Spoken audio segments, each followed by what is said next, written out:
Welcome to Firm Foundations, powered by Parallel 42. This is where faith meets real life and leadership gets personal. I'm your host, Stephen C. Wilson. In each episode, we explore the timeless truths, everyday decisions, and transformational leadership principles that help you build a life that lasts.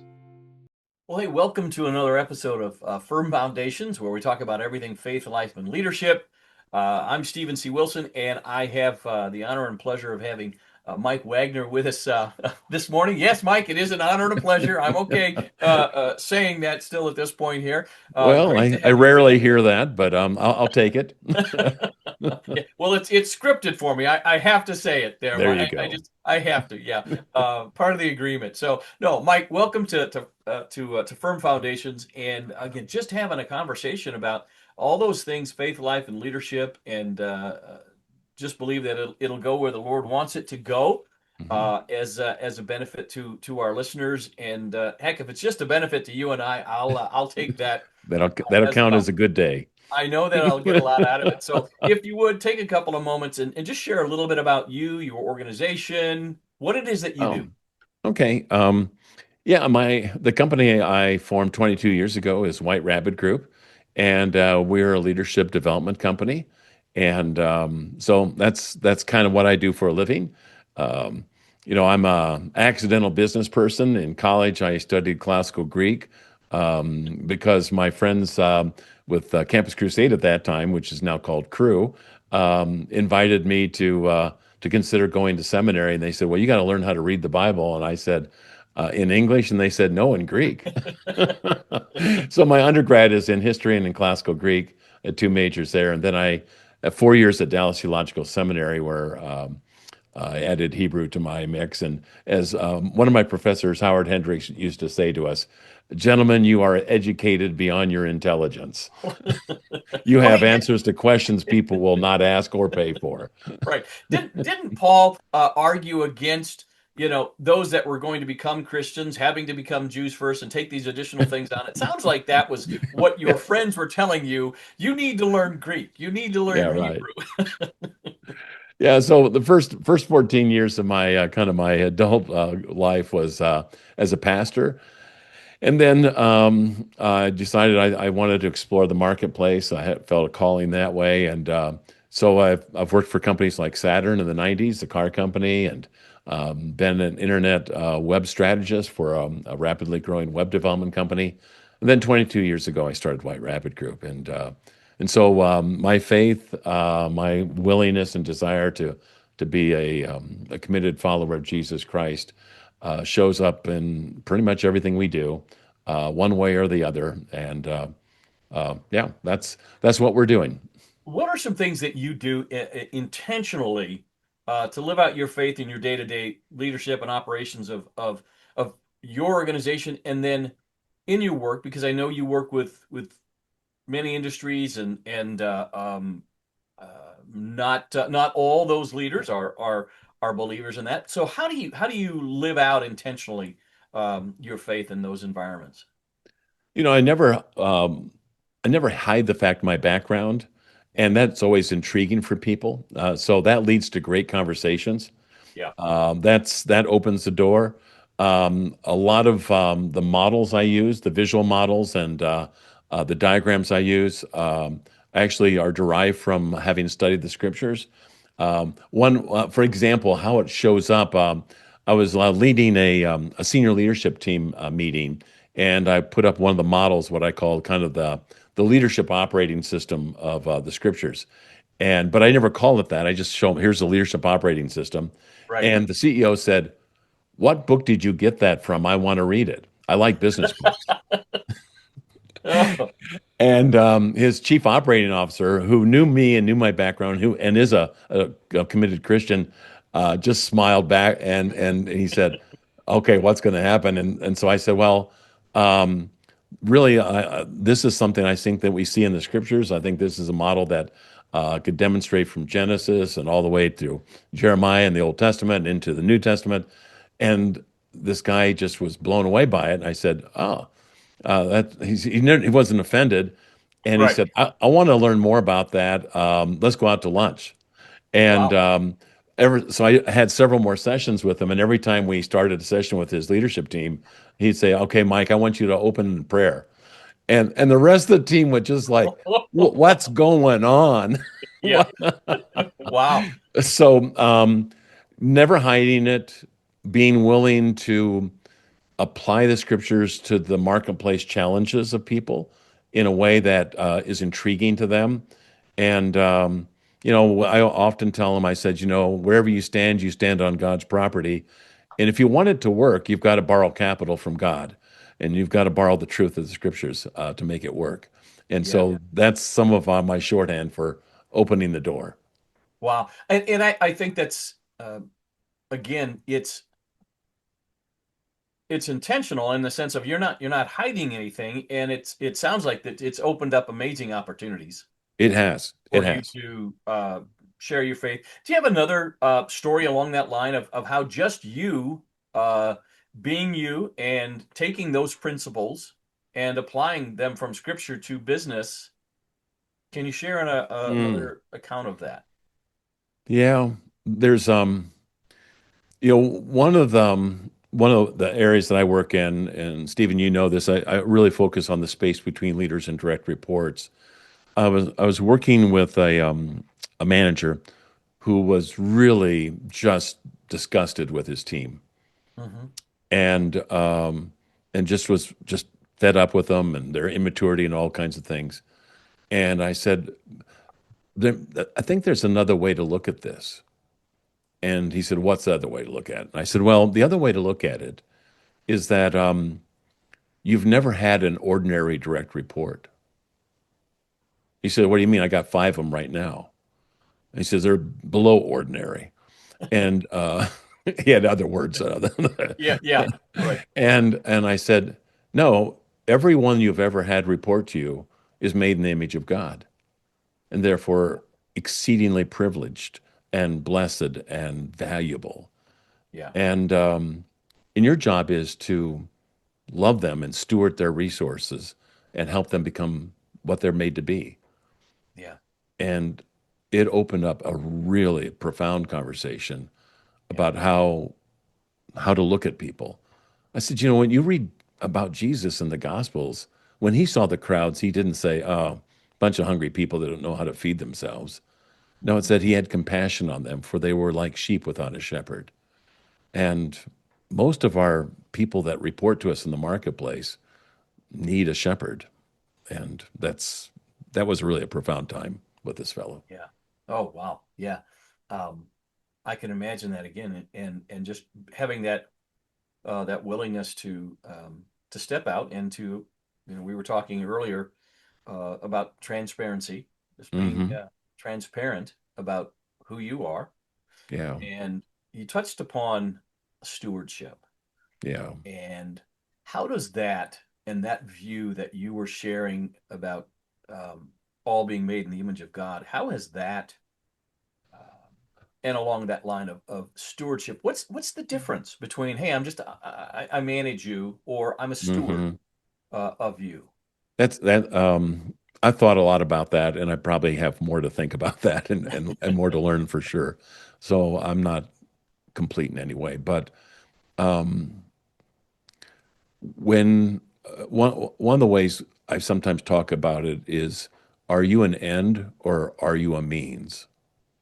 Hmm. And what I'm trying to pull out of the conversation is that many managers, supervisors, just instinctively, all of us, I'm sure, think that it's all about our career.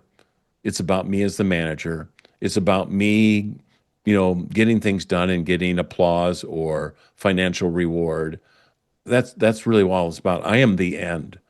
Hmm. And stewardship is the shift from I'm the end to no, I'm the means. Hmm. I'm the means to an end to develop and grow these individuals, to see them prosper and thrive in this place. And I think that stewardship is really that shift from I'm a means to an outcome. I'm not the end of it. Hmm. If I was if I was to think of a passage that shows that, I think pretty profoundly, is in the Gospel of Matthew in the Sermon on the Mount, chapter 5. Um, Jesus says, "Let your light so shine before men that they may see your good works and praise you." No, Mm. that would be you're the end of this. So let them see how Right. good I am, and that's what it's all about. Instead, Jesus says in the message in the sermon, "Let them see your good works, that they may glorify your God in heaven." That's our stewardship, is to point people to the Heavenly Father, to the grace given us in Jesus Christ and the power of the Spirit, to make that the ends, make the kingdom the end, not us. Hmm. And it can have profound impact in the day-to-day work of leading a team of individuals and seeing them as made in the image of God. And I'm a means to an end, and my end is to help grow and develop these people. And when opportunity presents and when I see it, to let them know who I follow and why I follow Christ. Hmm. Yeah. There is a, are you familiar with, well, you're familiar with the term bless, I'm sure you are. But there's In Hebrew and Greek, in Hebrew and Greek, yes. Makarios in Greek. All right, all right. So we have, there's it's a book and also a video series called Bless, and it's about Hmm. discipleship. Yeah. And because oftentimes when, we hear, hey, we need to evangelize. Well, yes, we are all to evangelize, but not everybody's an evangelist. That's right. Not everyone It has that gift, has that gift, right? but And so Timothy's it's told like, to do the work even if he didn't have the gift. Yeah. right, yeah, and it's like, all right, Lord, how does John Q. Public, how does the average individual be obedient to that call to Hmm. evangelize? And so this individual came up with this acronym, bless, Mm. begin with prayer. Right. Right. So he's talking about, pray for those 8 individuals around in your neighborhood. Just begin praying for them. Yeah. Listen, Mm. have the conversations, listen, right? And then eat in the sense of just sit down, share with Share them, life. in Yeah. that, yeah, share life with them there. And then serve. So as a Right. result of you sitting down, having that conversation, you learn a little bit more about you. You learn how I could serve these Hmm. individuals. And then the stories. Then Yes. you get to share your story. And I've been putting that in the terms of business as well as, yes, I understand not so much, in a biblical or in a business setting. I'm going to begin with prayer for all of these, but we begin by identifying or begin by prayer, and then following that through with my Hmm. direct reports, those that I'm stewarding, and how do I walk through that? You mentioned a little bit about uh, this. Well, let's go back to the that image that you shared, and the man said, "Hey, where'd you get that? What was that? What was that visual?" Oh, it was kind of a classic consultant's visual of a two by two. So you have a vertical line, you have a horizontal line, and the um, the horizontal line is what we call the challenge line. Hmm. And the question we ask from low to high is if you think about your direct reports and the work that you've assigned them, is the challenge low, standard operating procedure? So if you can kind of visualize it, so anybody could do it. This is how you make the Big Mac. This is how you clean the fryer. All Hmm. the way to high, we need to create a brand new product to do this, or we need to somehow generate $5 million in revenue, or we have to add 100 new employees and onboard them. So that high challenge, things that maybe you've never done before. So Hmm. low challenge to high challenge, that's the horizontal line. And then the vertical line is what we call the connection line. Is it low connection to high connection? Low connection, lots of times, would be maybe your first job out of high school or in high school. Who's the new kid that's corralling all of our grocery carts? I don't know. It's Steven, something. I don't remember his name. Why not? Well, low connection. He's not going Yeah. to be here very long. We'll Hmm. burn through a lot of these kids. Maybe I'll get to know them, but it's not important that I do.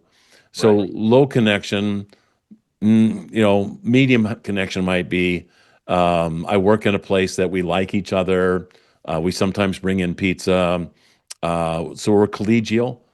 But high connection is people are invested in me and they're Yeah. trying to grow and develop me and they're Mhm. seeking my best and they're spending time, they're committing resources to be with me, to train me, to educate me, to develop me.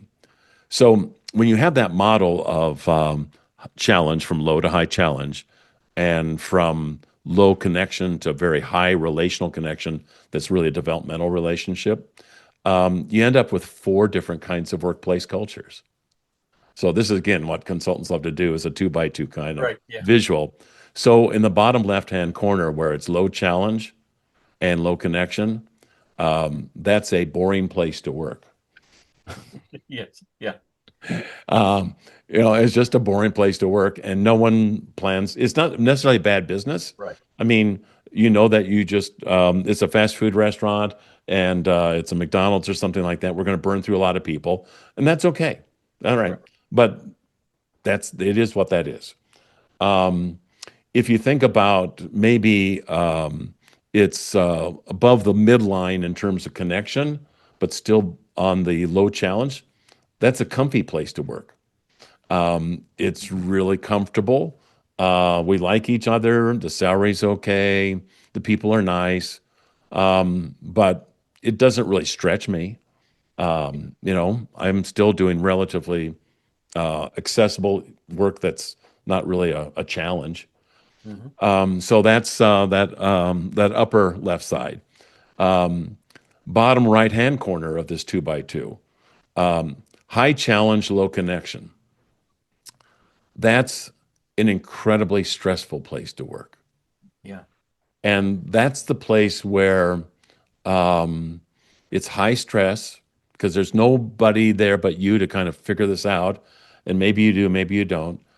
And we found was that these high stress environments, these workplaces of high stress, turn into survival cultures. Hmm. And so Stephen comes to me in a stress culture, stress organization, and says, "Hey, Mike, could you help me?" And I say, "You know what? No one helped me when I came on board here. Yeah. I wish I could, but frankly, you just kind of figure it out or find some other place to work." So that's Right. that's what you get. Hmm. So no one's going to invest in you. Most of my work, by the way, is in the stress cultures because they turn into a trail of bodies. Yeah. Um, People Yeah. going. What we found out when we did our interviews with a lot of people was they move from stress cultures. What's their next job? And their next job, comfy culture. Hmm. Yeah. And they're almost embarrassed. Well, it's not really difficult work. The pay's okay. It's competitive. It's fine, but they're that's what they are. Well, when I drew that up that day for this team, I was trying to show them what it would take to get up to high challenge and high connection Hmm. at the same time. Yeah. And I said, when we sat down for lunch with the CEO, he said, "Show me this in the Bible." I said, "Well, a Yeah. variety of places. Um, Moses, I want you to lead your people out of oppression and slavery in Egypt. High challenge." Hmm. Um, and he says, "But I'll be with you and I'll give you Aaron." High connection. You won't be doing this by yourself. Right.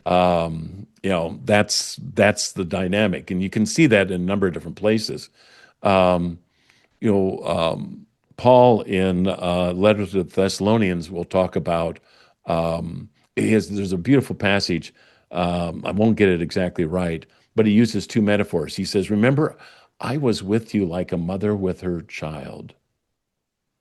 Hmm. Um, and he says, I was willing not just to tell you the truth, but I want to give my life to you. Hmm. I would saw the high connection. Yeah.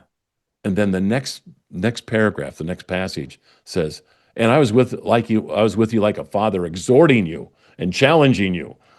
Oh, Hmm. high challenge. Right. So both father and mother in that one metaphorical passage, and I think First Thessalonians 2, I'm not sure. Um, he's pointing to what does it take to be a high connection and a high challenge culture? And I would say those are stewardship cultures. Those are Mhm. developmental cultures, and they're tend to be very competitively successful cultures too. Mm, So mm. yeah, I love yeah, we could unpack that a bit more. I don't know if that helps or not. Yeah. Yes. Yes, it does. Yeah. And so then you talked about then that discipleship. So how do you, when you're working with organizations, share that vision, that philosophy, that theology within the work that you're doing with Yeah, companies? I mean, in a secular environment, it's not overt, but the idea of can you make more? Um, Go and make disciples. Can you, what would it take to make another tool maker? How do you develop another tool maker? Somebody that, for example, we worked with one company that does very sophisticated tools for very sophisticated outcomes. And I asked him, and the lead tool maker said, even if a person has experience when they come in, it'll take them anywhere from 12 months to 2 years to learn how to do what we do here. Hmm. I said, so how good are you at it? He says, we're awful. Yeah. So now we start talking about reproduction. And Right. it happened to be a company that was growing. I said, you're going to have new tool makers. So what's your game plan? So how do you make more? Well, it's the same thing. I mean, the parallels, the idea is, how do we make disciples? How do we work with men and women to help them grow and become fully committed followers of Christ? We got it doesn't just kind of happen, you know, without intentionality. How does your faith shape, obviously, as again, as a leadership coach, and working with these C-suite individuals? How does your faith shape how you correct, challenge, or hold people accountable? Um, one one of the ways I that really shapes me, Stephen, is that I have to always remember what love looks like. Mm, And one of my shorthands for love is love seeking a person's highest good. mm, And so sometimes their highest good is painful to yeah. receive. Hmm. But I said that's the most loving thing I can do is to tell them the truth. Um, yeah, I've worked with leaders that had to hear hard things about their leadership and about their organizations. And how it shapes me is I have to remind myself, this is how I love this person by telling them the hard thing and not holding back and realizing it's going to be painful for them to hear.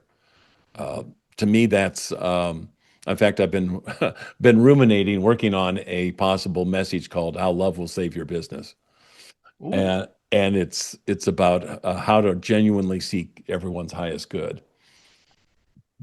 wow. Yeah.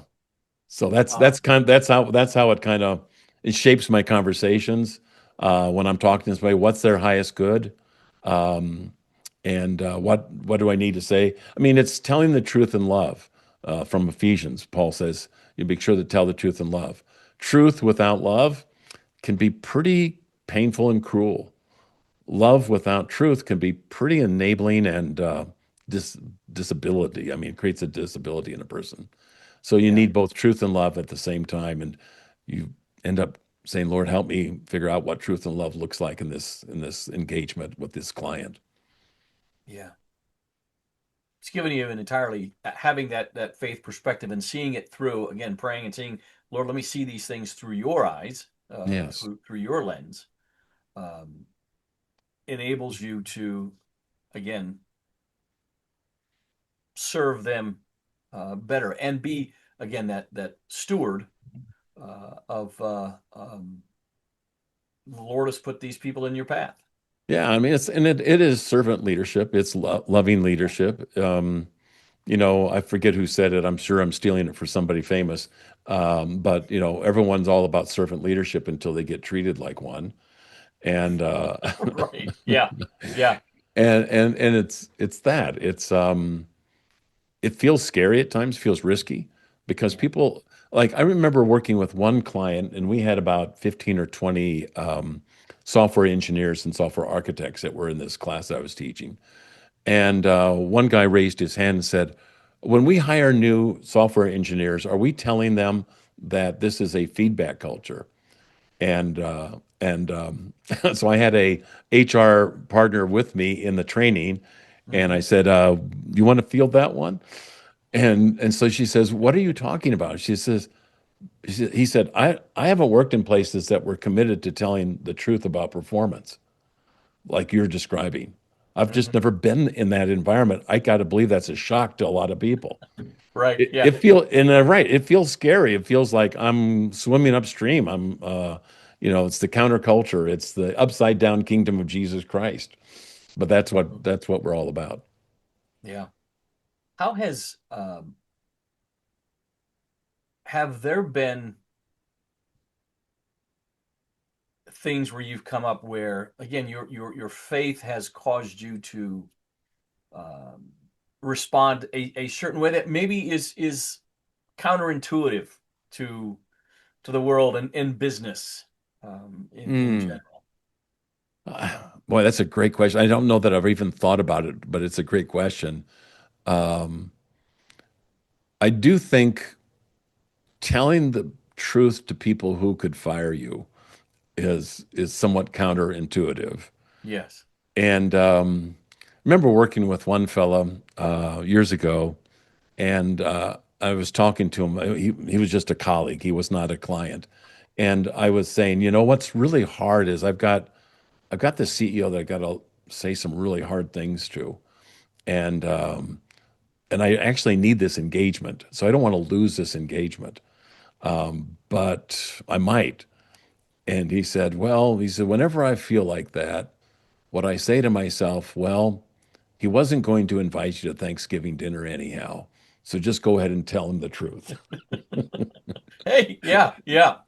That's not really a faith motivation, but it was just a common sense motivation. I said, Yeah. okay, that's a little help, not much, but a little help. I need to remind myself I'll be safe. There's Yeah. Proverbs 29 verse 25 comes to mind, and it says, "In the fear of man lies a snare, Hmm. but whoever trusts in the Lord is safe." Hmm. I'm safe. Yeah. And I'm safe. I'll be safe. I don't. Do I want to fear others and outcomes, or will I recognize that I'm safe? He's the high tower that we run to, for example. Hmm. Yes, I'll be safe. Yeah. Wow. Um, you mentioned servant leadership and I reflect back on Patrick Lencioni. Oh Uh, yes, he talks about he says I'm not a fan of that term servant leadership. He says because if it's not servant leadership, it's not true leadership. So that's like no, active listening. If I'm not yes, actively listening, am I really even listening? Right? Yeah, we've yes. changed the definition of what these things mean.